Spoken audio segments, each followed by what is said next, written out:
Hello and welcome to the Ogden Potter's House podcast. Today, in this episode, we hear the testimony of Pastor Phillip Torres. Pastor Phillip is a huge blessing to the Ogden congregation and is currently pastoring in Nampa, Idaho. This episode is packed. It's a good one. But before we get into this episode, I just want to say a big thank you to everyone who has supported, shared, and especially subscribed to the show. Those of you that don't know, if you subscribe, you get access to hear the sermons from Pastor Rick Martinez.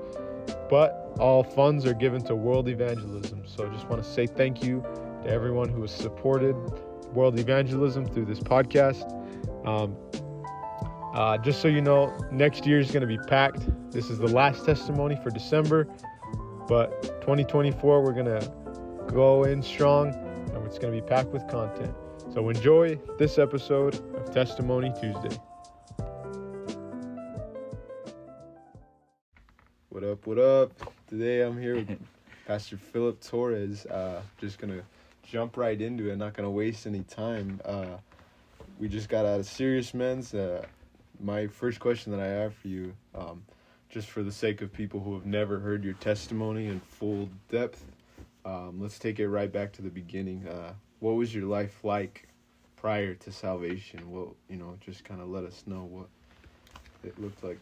So growing up, I would say I was a regular kid. A lot of my family members were involved in gangs and stuff, so that's eventually what I ended up starting to do with my life. I grew up, I was, just as a regular kid playing soccer. I was very athletic. I loved to play different sports, but mainly it was soccer. I remember wanting to probably one day taking it as a career. I was young. I can remember at 11 years old getting scouted out to play in the Rose Bowl Stadium. I was always in the All-Stars. I was in club as well. Got scouted out to be a part of club. I grew up as a regular kid, not really wanting to get involved in any violence or any gang violence, even though I was around it. I seen it all the time. But it wasn't until my mom, I'd say around the age of, I was around 12 years old when my mom started to allow different people in my life. She, not to knock my mom, she had the biggest heart. She was a awesome person. She just wanted to help our family members, so she would open up the doors to her house and she would let people live with us. And unfortunately, the people that she allowed to live with us really was a big part of my life on a negative way. The people that she allowed to live with us were, gangbangers, drug dealers, pimps, drug addicts. We even had prostitutes living in that house. Oh, jeez.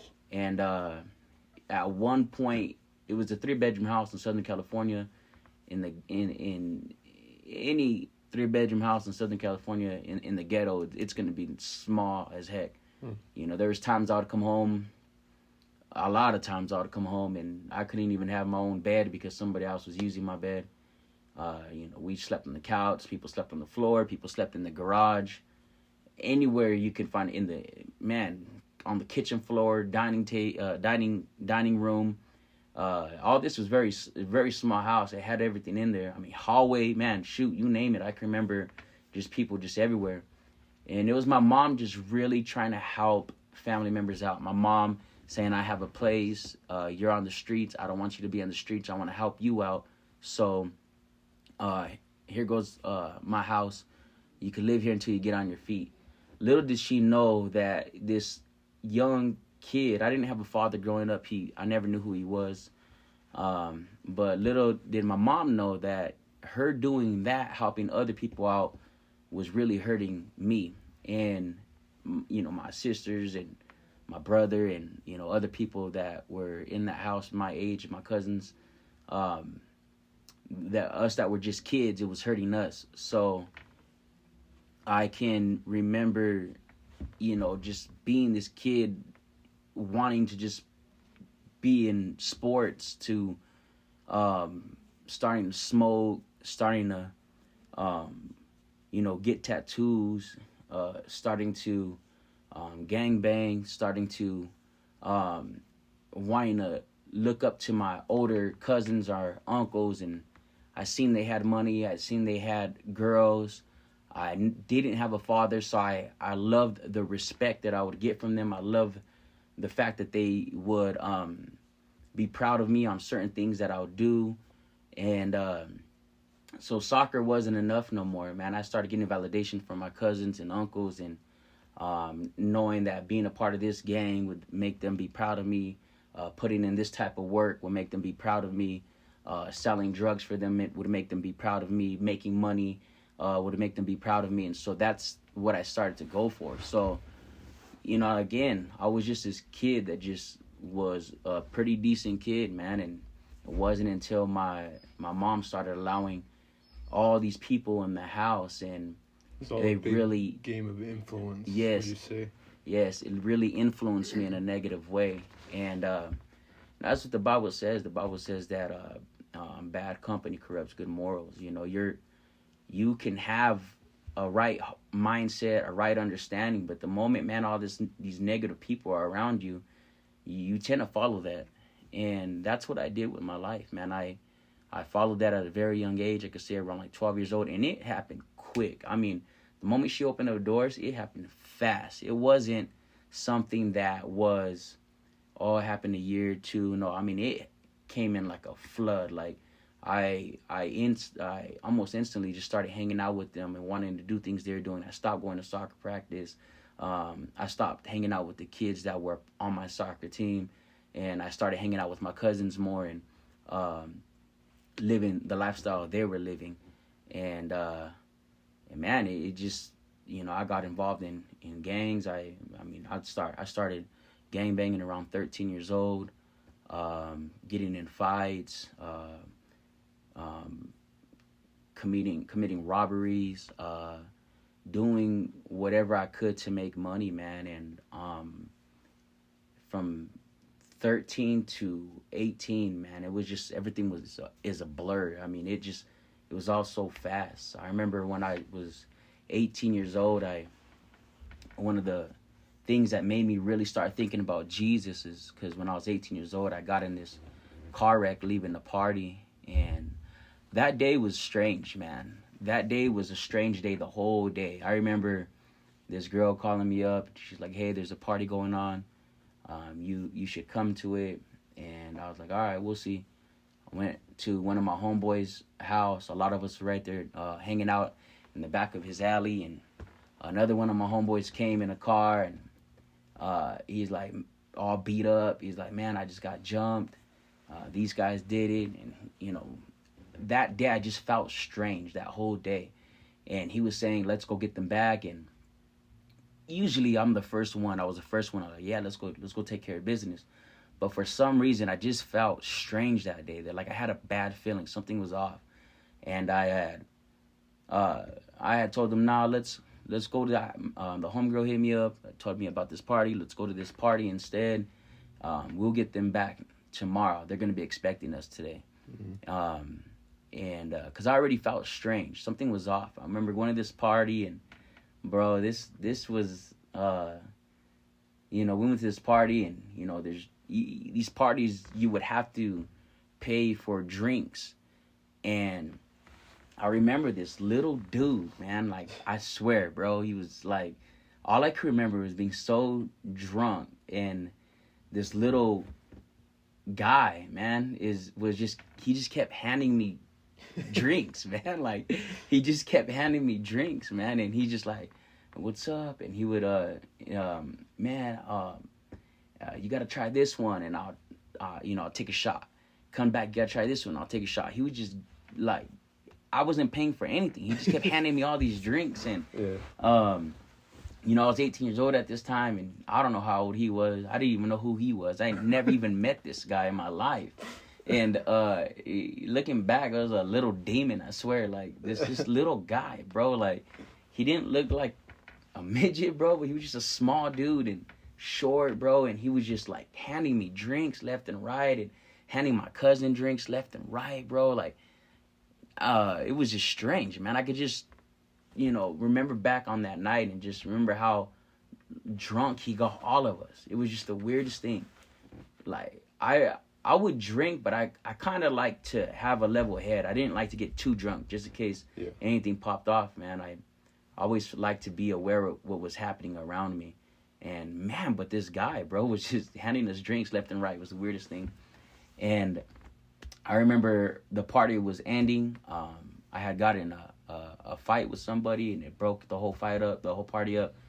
One of my homegirls had said, hey, we're going to go to a kickback at my house. And so we were like, all right, let's follow her. And, they hopped in their car, her and her friends, and me and my homeboys, we hopped in my homie's car, and we were following them, and she ended up going, and she runs yellow light, and I remember my homeboy tries to keep up with her, and the last thing I can remember, man, is looking to my left and just seeing these lights. And then from there on out, man, I woke up in the hospital. The car hit us, T-boned us. He was also drunk, the guy that hit us. That truck split the car right in half. It's crazy. I have a picture of it. That truck split the car that we were in right in half. I was pronounced dead on the scene. I broke, every bone in my right arm. I shattered my pelvic, broke both my hips, broke my femur bone, shredded my muscles in my left leg. My spine dislocated from my lower back. I had internal bleeding in my brain. And I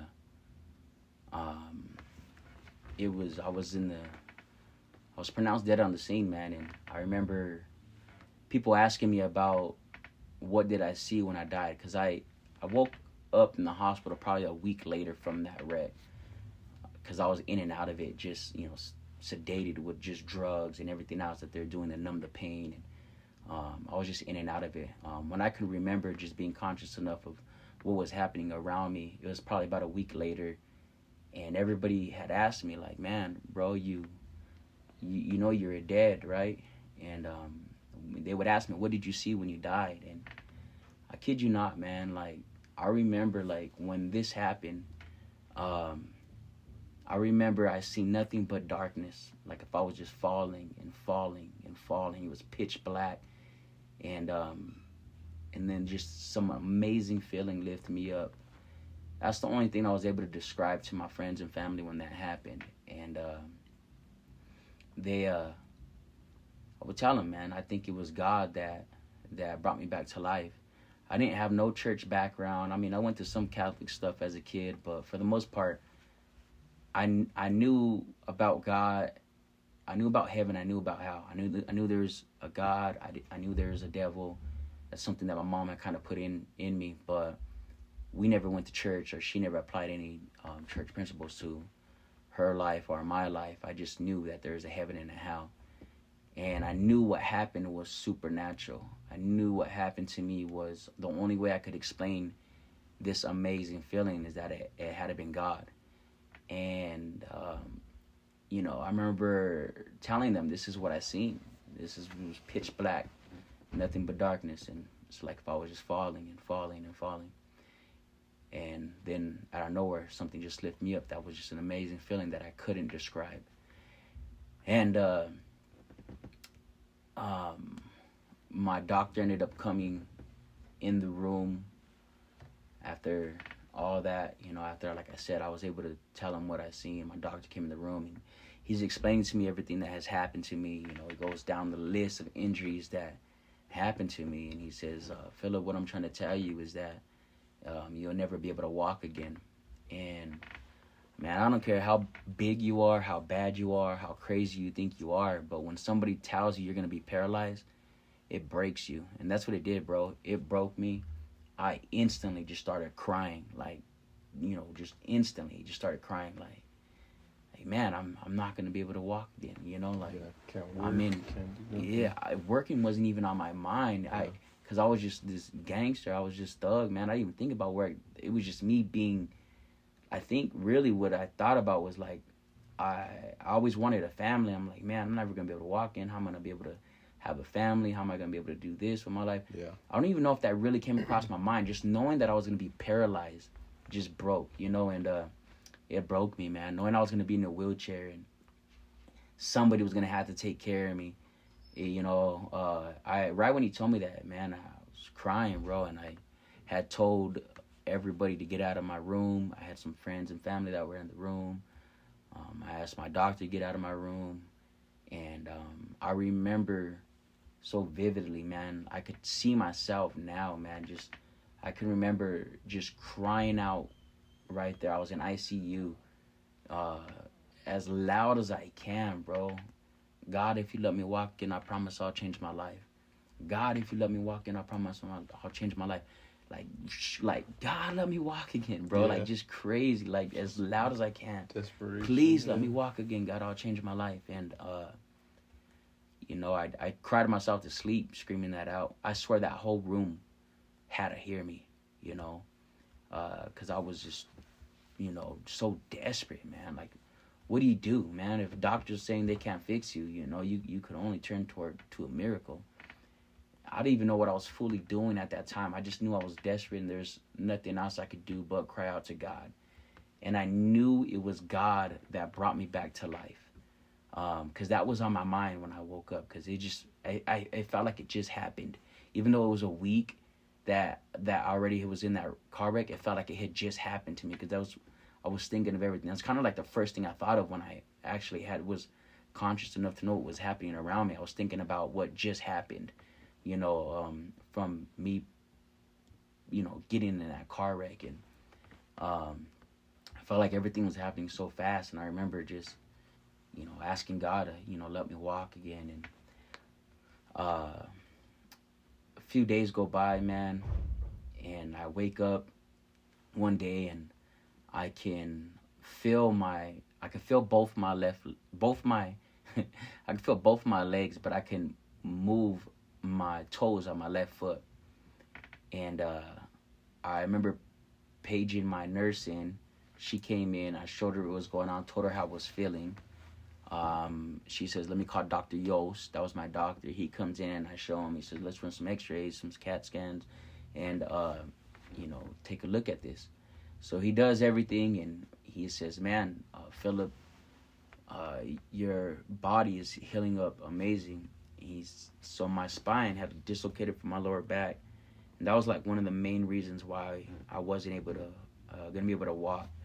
And so he had said that my spine had molded itself back in, and that I was healing up great.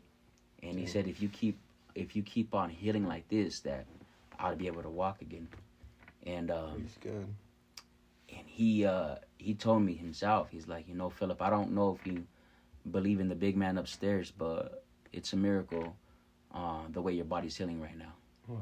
That's what the doctor had told me. And so I remember thinking about all this, and you know, I am still in all this pain. I was in the hospital for a whole month. After I got out of the hospital, I was in a wheelchair.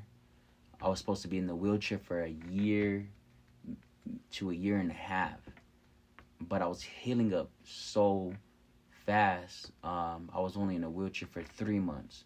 I now realize what was happening was a speedy recovery. It was supernatural. It was what God was doing in my life. And I was only in a wheelchair for 3 months. Every week I had to go visit my doctor after I got out of the hospital, and every week he was just blown away about how quick my body was healing up. And in a wheelchair for 3 months. And after I got out of that wheelchair, I was walking with the cane. He told me I would have to use the cane for the rest of my life. And I remember getting out that hospital, and did I change my life? I guess that's the question, you know, and I didn't.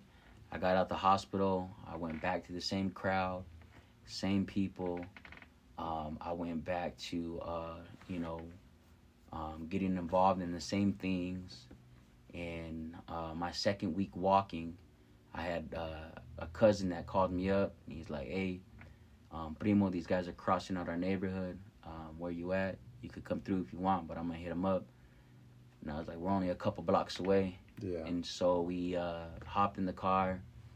And again, that night was a weird night, just like the day I got in the car wreck. I just kind of had this feeling, but we pull up, and 25, 30 people are surrounding my cousin and another one of my homeboys, and we jump out the truck, and we go and we hit them up, and they start backing up, and then you just hear a gun cock back, and I was like, I remember telling my little cousin, I said, yeah, I just heard a strap. And he's like, yeah, me too. And then they started letting off, wham, bam, bam, and I ended up getting shot. One of my friends ended up getting shot. And, we went back to that same hospital. And my doctor, the doctor that did surgery on me, he was working the ER that night.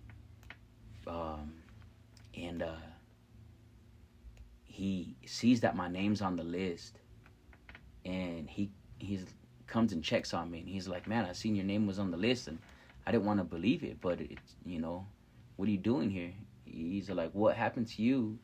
You're a walking miracle. I can't believe that you got involved in the same stuff. He's like, man, Philip, if you don't change your life, the next time I see you, you might not be breathing. And he just walked out. And right there in that hospital bed, God showed me myself. He gave me a vision of myself the night that I cried out to him. If he let me walk again, I promised I would change my life. Right when I got out the hospital, I kind of even forgot that I even promised that to God. Yeah. I instantly just went back to the same lifestyle. And when my doctor had said that and walked out, God gave me a vision of myself. If I was looking at myself on that bed, crying out to him, saying that I'll change my life. And I got out the hospital. I was living with this girl that I used to be with. Her and her family, man, they helped me out a ton. I can't thank them enough. My own family didn't even let me live with them at that time. It was, her and her family really helped me out a lot. And I remember her cousin didn't know what was going on, what had happened, didn't know I had just got in this car wreck where I was pronounced dead on the scene, didn't know I was going through treatment on walking and in a wheelchair and all this. She had no clue, didn't know I just got shot a couple nights before. But she had ended up coming to the house, and she's like, man, she's like, you're all messed up. What happened? And I tell her what happened, and she tells me and this girl, she's all, you guys should go to Job Corps. That's where I've been. She was gone for a year. Hadn't seen her for a year, and I guess she ended up going to Job Corps. She's like, you know what? I'm gonna hook you up with my counselor, and I'm gonna have him give you a call. And I wasn't really for it, man. But the only reason why I decided to do it is because the girl that I was with, her grandparents took me in when I had got out the hospital, and all her grandma and grandpa said was, promise me that you will try to do better in life. Yeah. And I had said, I'll give you my word. And where I'm from, giving somebody your word means a lot, because you don't got nothing to offer. Yeah. There's nothing that you have to offer. And so when you're able to give somebody your word where I'm from, it meant a lot. And so her grandma was right there when she had said that. She had said, I'm going to hook you up with my counselor. You should try checking it out. She had left, and the grandma's like, you should try it, Philip. And so the counselor calls me, bro, in an hour from that conversation that I had with her. She just left the house, called up the counselor. Counselor calls me in an hour. And he's like, I hear you want to go to Job Corps. And I had told him, I was like, man, if you don't get me out of here within a week or two, I'm going to lose interest. Right now I want to go because I feel like I have to, because I owe it. Yeah. But if you don't get me out of here, I'm going to lose interest. And, man, a week later, I was on a plane to Utah.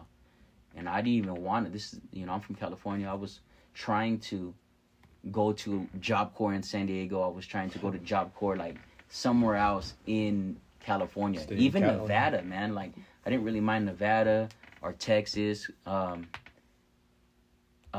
really, I was trying to stay somewhere in California. And the next thing you know, man, I'm on an airplane, still with a bullet wound fresh inside of me, going to Utah, man. It was the weirdest thing ever. And I got to Utah. I went to the school, graduated pretty quick. Still was gangbanging, still messing up. Everything, man. I thought I would come out here and try to change my life, but quickly, man, I started finding myself doing the same things that I was doing in California, here in Utah. Yeah. And I found out, man, that it was me that needed to change, man. I couldn't change what was happening around me or the people around me. It was me that needed to change. I remember hearing Pastor's testimony when I was a new convert, and he tried leaving his area, and he had said, no matter where you go, there you go. You can't escape you. You can't escape yourself. And when he had said those words, it just made so much sense to me. That's how I was feeling, man. Like, no matter where I go, there I go. It's me that needs to change. And I ended up getting saved, man. The first time I did a sinner's prayer was at a gang play that the church did in Job Corps. I did a sinner's prayer there, and that's when the seed was planted. And I tried going to the church, but they took me to the Clearfield church. I'm like, where the heck's everybody at? Yeah, you know? All the people in that play. Yeah, man. And I was like, what the heck's going on here? And you remember who was the pastor in Clearfield at the time? Yeah, Pastor Gordy. And I was like, all right, I ain't coming back here. So I went back to Job Corps, finished Job Corps. I had no clue where this church was at, where the Ogden church was at. I didn't even know where you guys from. I thought you guys were that church, and in Clearfield. I had no clue about where this church was at. But the girl that I was with, she came with me out here to Job Corps. And our goal was to get jobs. We got jobs when we came out here, save a little bit of money up, transfer the jobs back to California, move out to California. Yeah. And I told her, she graduated before me. I remember telling her, I said, no matter what you do, don't get a place in Ogden. Yeah. I was like, they got these wannabe gangsters out there, and what I'm gonna do is get into it with them, and I'm gonna end up getting busted or locked up, and all this will be for no reason. Don't get a place in Ogden. And she graduated before me. She has the money. She's looking for a spot, and her time's coming up where she has to leave the school. And finally, she gets a place, and she didn't tell me for like 2 days, bro, that she got a place in Ogden. Like, because I'm telling her, like, where'd you get this place at? And she's like, oh, it's a really good place. And I'm like, where'd you get it at?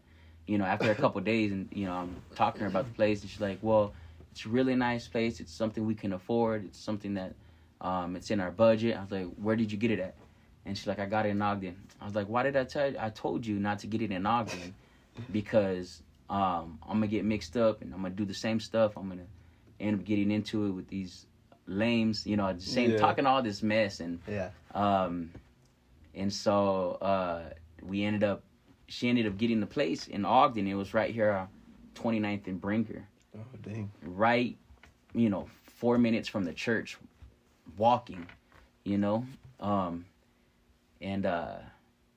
was crazy. It was all God, man. It was all God. And she got on 29th and Brinker. And I remember, getting out of Job Corps, and I was, probably out here before God really got a hold of me. I was probably before God got a hold of me out here, I was 6 months just, running the streets out here in Ogden and other places. And man, within those 6 months, still getting all kinds of fights, getting in trouble. Went to a party and beat up the birthday boy at the party, and ended up getting stabbed. And, and just still being a knucklehead. And I ended up seeing my cousin. In the midst of all this, I brought my cousin out here and from California, and he ended up came to Monroe Park to play basketball, I think, and he seen that there's a Potter's House Church right here, and I guess one of our homeboys from where I'm from in California, his mom used to take my cousin and him to the Potter's House Church out there. I had no clue there was ever a Potter's House Church in where I was from, and but he had came home one day and he's like,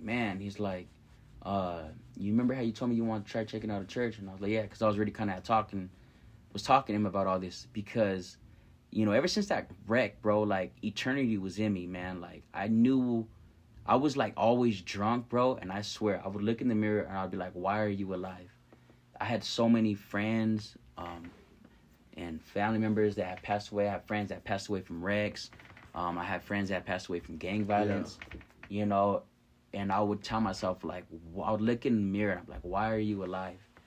Why didn't you die? Why are you walking? You were right there on the edge. Yeah. Like... yeah, why are you here? Why are you Crazy. Breathing? All drunk, man, like I knew there was a reason why I was alive. I just didn't know what the reason was for. And I ended up telling my cousin, I was like, all right, let's go check it out. And we pulled up and it said the Potter's House. And I was like, man, hey, these guys did a play in Job Corps. I wonder if it's the same people. And we walk in and sure enough, man, I see Bear, Brother Adrian, Big Dog, D Block, Chino, all these people from that play. Ross, I see all these people from that play, and I'm like, this is the church. Yeah, this is the one that did the play in Job Corps. And yeah, man, that was around November of 2010. I remember my pastor was preaching, and when he was preaching, bro, man, at the altar call, my hand just went up. You hear it from other people all the time, and it's so true. So my hand just went up, and I remember I did the sinner's prayer, and right there, bro, when I did that sinner's prayer, I felt that same feeling that I felt when God brought me back to life physically. When I said, I can't explain it, I think it was God. Like, I don't know the feeling. It's like I was searching for that feeling too, man. And I felt that same feeling just revisit me. Boom, right there at that altar call. And I knew it right there and then. I was like, that God was in this church, because the last time I felt that feeling is when God brought me back to life physically. And when I did that sinner's prayer, I felt that same feeling revisit me all over again. And, God brought me to life spiritually this time. First time was physically. This time it was spiritually. And, the Bible says that, we, in John chapter 3, we have to become born again. And that's exactly what happened right there and then. God brought me back to life. And I remember telling myself, like, I can't leave this church. The last time I felt this, and I was like searching for this feeling. The last time I felt this is when I was, when God brought me back to life when I was 18. Yeah. And so I got saved, bro. And when you get saved, you start reading your Bible. You start doing what we do. And I remember in my kitchen, on the table, I'm reading my Bible, and I remember, people would doubt or question when I would say, I think I was going to hell. I swear I was going to hell. Because people would be like, nah, like, hell's like fire, hell's this, and I don't think you're going to hell. And I remember reading my Bible in my kitchen, man, and I remember reading in the Bible where it describes hell as a bottomless pit of outer darkness.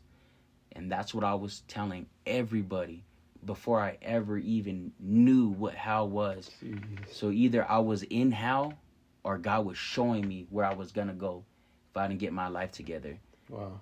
And, bro, when I read that scripture, bro, I remember just right there just crying, man. Like, God, thank you so much.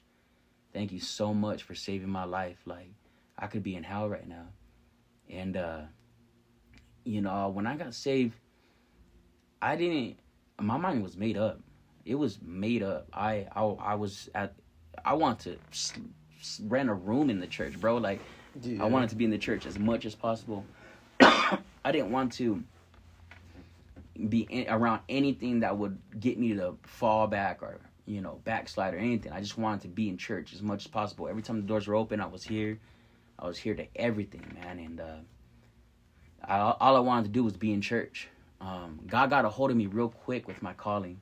I know I've heard people say it took them a year or a couple years or some time, but I got saved on a Wednesday night. I came to church Sunday morning, and Sunday night, I remember right before service was going to start, God gave me a vision of pastor saying, let's give God praise as Philip comes up to you, preacher's going away. Yeah. So clear, bro. I don't have a church background. I don't even know what a going away is. Yeah. But God showed me. I wasn't even in a suit, but I was in a suit. And God showed me this. And I remember going up to pastor, telling him, like, man, like, I don't know, man, pastor, like, I could see myself doing what you're doing. Like, I literally just seen you saying, let's give God praise as Philip comes up and preaches is going away. Yeah. And I told pastor that, and pastor said, I believe it. Because I told pastor, so one day you're going to send me out to preach the gospel. And then pastor said, I believe it. I didn't even believe it, but pastor saying he believed it made me believe it. Yeah. When he said, I believe it, I just knew it wasn't just him saying it to say it. Like, it made me believe it. And I had told him, you can ask pastor himself, remember I told him, and I said, pastor, when you do send me out, I want you to send me to the worst place you could think of.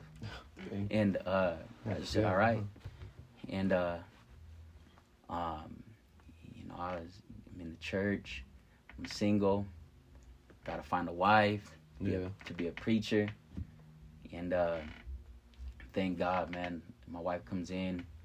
We started courting maybe like 2 years after her being in the church. We started courting, and when I courted her, we courted pretty quick. I was like, yeah, heck yeah, I got to make sure I put a ring on this one before she changes her mind. Yeah. And, we got married. And then 1 year later, we got sent out. 3 years. I was 3 years in the church and ended up getting sent out. So powerful. It's a powerful testimony. And, like, hearing the whole thing in depth, you could see the little seeds that were being planted, or just little pushes, that God is doing in your life. Things like eternity, things like people mentioning the Potter's house, and it's awesome. I just want to transition into the next stage of the interview. You shared your testimony. It's a powerful testimony, no doubt of that. You talked about, you got married, and you and your wife were a tremendous blessing to the Ogden congregation. But you got sent out 2 years after you're married, right? A year. Oh, right after, even sooner.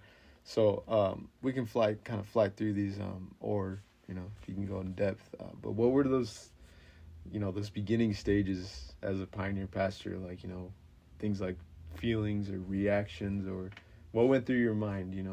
Yeah. So I remember when I first got sent out, pastor had called me up. It was right after, and it was on a Saturday. It was after an outreach that we did, and pastor hits me up probably around like 1:30 in the afternoon, around that time, because it was right after our morning outreach. We went home and ate already, so it had to been around like 1:30 or something like that. And I remember, I get a phone call from pastor, and I'm like, oh dang, it's pastor.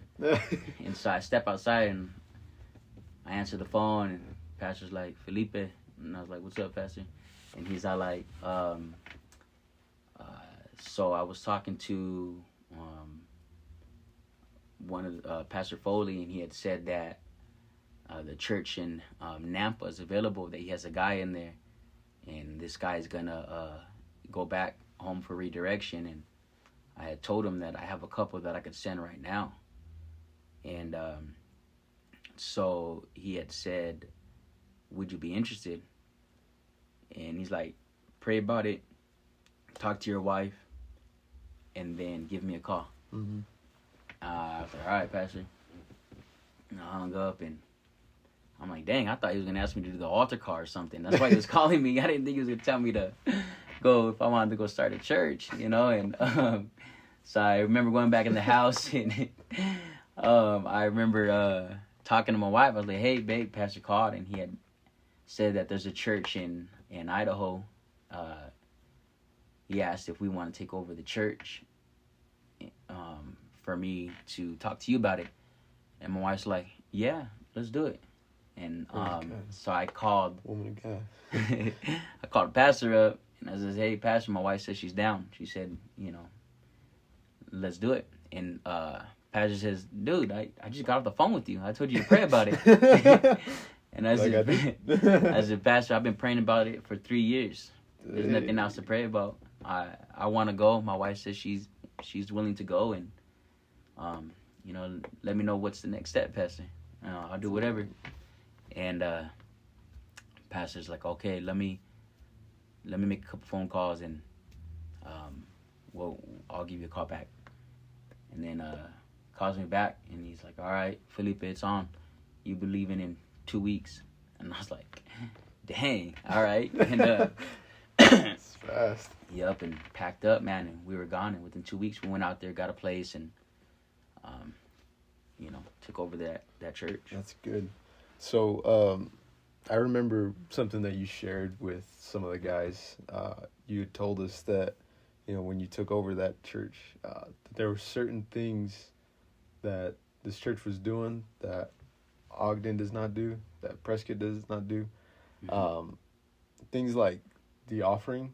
And I just wanted to ask if you could kind of speak on that, you know, how did you, what was it like, you know, trying to correct that, trying to, you know, when the people have already seen it be done another way, and then the new guy comes in, and, you know, you're trying to, no, we're doing it like this now. Yeah, so when I went to that church, my advice to anybody, when you go to any church, don't change anything for at least a year, you know, and never talk bad about the previous pastor, ever. Mm-hmm. You put him on a pedestal, you know, you want to make him, you know, you want to use wisdom in it, because these guys loved that pastor, and that's a quick way to have people leave your church if you start bashing other pastors. But in this case, one, there just really wasn't many people in that church. It was only a handful of people. Two, what was taking place at this time, I didn't know until like 2 months later. So Sunday morning, we take an offering. Sunday night, we take an offering. Wednesday night, we take an offering. Saturdays on the concert scenes, we take an offering. Yeah. You know, things like that. And so after 2 months of me doing all this, one of the ladies from the church, she had came up to me, and she's like, Pastor, why do you take an offering Sunday night and Wednesday night? And I was like, because that's what we do. And she's like, well, we only used to do it before Sunday morning. And on Wednesday nights, we had worship service. Again, this is like 2 months of me taking over the church. And I'm like, what? You know, like, and I remember telling her, I was like, well, since I've been saved, this is all we've ever done. That's the way we do it in Ogden, and this is the way Prescott does it, and everybody else that I know of, this is the way they do it. Mm-hmm. And I remember calling Pastor, and Pastor's like, yeah, brother, you continue to take your offerings, you know, that this is what we do. Everybody does it this way. And so I did, man. I continued to do what we did. Bills need to get paid, you know, like, you can't just when I took over that church, the guy had told me, he had said, you're going to struggle to pay rent. Right now we're getting help. And that's what he had told me. And you know, in my mind, I'm like, I rebuke that in the name of Jesus. You know, like, I don't want to be a burden to my pastor asking him for money. And and so coming, to find out a couple months later after taking over the church, they were only doing offering Sunday morning. Yeah. And so that right there is gonna hinder you from paying your bills, And so, that was different. I think some people have a sense of shame or an embarrassment. I don't know what it is to take an offering, but in reality, if you're not taking an offering, you're robbing them from something, from blessings. Mm-hmm. When you release to God, God releases back to you. The Bible says, "Given, it should be given unto you." And I noticed people were getting blessed, man. People that are in that church, financially, that weren't doing so well, they started tithing and giving, and their business started to flourish. They started getting blessed, and it's the word of God, man. Giving, it should be given unto you. So the next one that I have was just, we just got out of conference. There were a lot of new works planted, a lot of new pastors, or someone listening right now might be currently out on the field. What's some advice that you would like to share to any brand new pioneer pastors or current pioneer pastors? My advice on a brand new pioneer pastor is to do what we do here in Ogden. Don't try to come out with the latest and greatest idea. What we do works. You go out there and work hard, man, and it's really work. You can't slack, man. You go out there and you grind. You got all this money invested into you for your calling, for you to go out there and do your calling, and your calling is to build up a church. So, there's going to be times you're not going to want to do it. You're going to be tired. You're going to be exhausted. You're working. You're a working pastor. You have a wife. You may have kids. They need your attention. All this stuff you still have to take into consideration. But go out there and grind, man. Evangelize all the time, man. As much as you possibly can, man. Work with people. Love people. And when you preach, keep it simple. You don't need to find deep revelation every single time you preach, man. Just keep it as simple as possible. Also, keep it within 30 minutes to 20 to 30 minutes.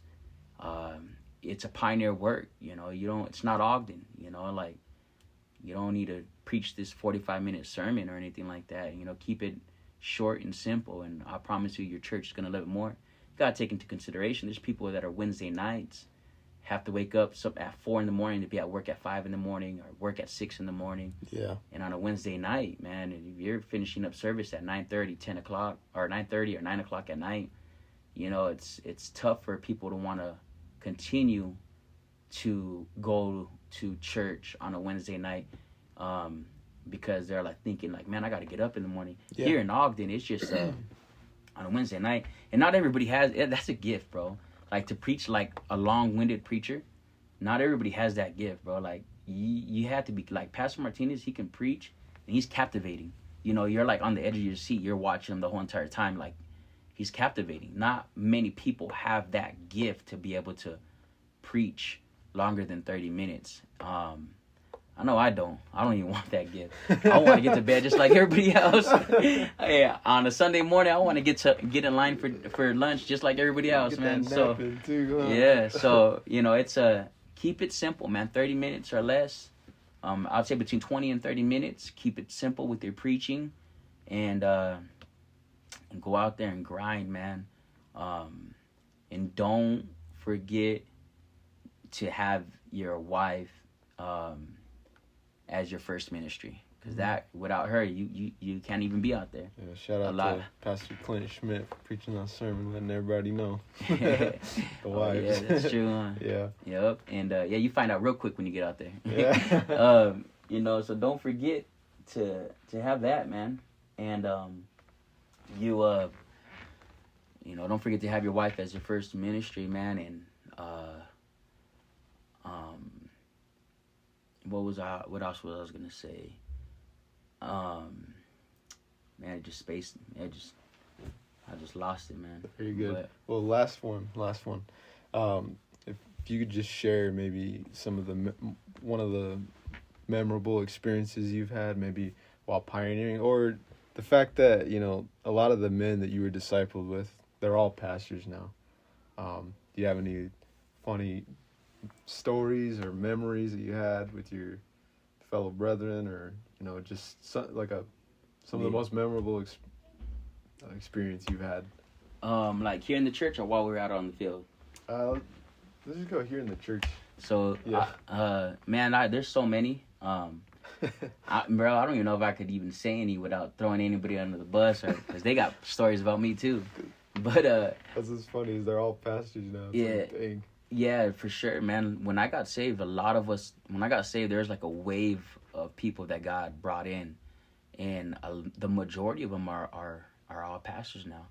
And, God had poured out the Spirit around that time, and man, a lot of those brothers are all pastors. It's pretty awesome to see. Even the best men in my wedding, 2 of them are pastors. One of them is a missionary now on the field, and solid brothers, ride or die brothers, solid brothers that, I guess I could say one thing, bro, is, what I remember being in the church before I got sent out, I remember, us challenging each other all the time. I'm going to pray with this many people on outreach. And we would try to pray. I'm going to pray with more people than you. I'm going to work with this person. I'm going to work with that person. We challenge each other to do more for God. We challenge each other for greatness, man. We really just try to help each other out. Man, we would fast on certain things. I remember when something was going on in either of our lives, man, we would contend, and we would link up, and we would fast, bro. And like, I'm talking about days, 2-3 days fasting, 4 days fasting, man, really contending for the things of God to make sure it was from God, or a breakthrough in their family, or my family, or their friends, or my friends, or a certain area in their life. We linked hearts when it came to stuff like that, man. Yeah. And there's also times we bumped heads, bro. Like we would bump heads, but no matter what, man, we always had one goal in mind, and that was to do the things of God. We spoke out in the future a lot. We really never spoke out about the past, other than it was when we heard each other's testimony. Or to mock each other. yeah, for sure. Yeah, there's some mocking going around for sure. I remember one time it got so bad, man. Me and Pastor Archie made like a pact not to do any more mocking because people were getting offended. But we spoke about the future a lot. Like, one day we're gonna preach for each other, and that happened. One day we're gonna be pastors. That happened. One day we're gonna build up a church, and that happened. One day we're gonna go overseas. That happened. One day Ogden's gonna be a Bible conference. That happened. One day we're gonna be conference speakers. That happened. To see some of the brothers that are up there, and to one day we're gonna send out men. That happened. I was rejoicing when Pastor Archie, man, when he sent out somebody from India. We spoke about that before, we were ever even thought of being pastors. We were just disciples, knuckleheads in the church, but we spoke about those things, man. And to see it happen is amazing, man. Awesome. To see what God can do in some young men's life, man, that just want to do something for God, man. It's crazy. If God could use me, you hear this all the time from everybody, but I'm really serious, bro. Like, if God can use me, man, he could seriously use anybody, man. Yeah. Just a blessing to be a part of this church, this fellowship, this church. God, thinking about it now, God, there was a church in my city where I was from in California, but God brought me all these out here to Ogden, Utah, to be under Pastor Rick Martinez's ministry, because he knew that was a man that was going to be able to shape me and mold me into to the man of God that I am today. Yeah. Well, it was a blessing having you here today, Pastor Phillip. I'm really glad we were able to knock this out. I know we were pretty pressed for time, but it was Holy Ghost time. And for everybody listening, we'll see you guys next time.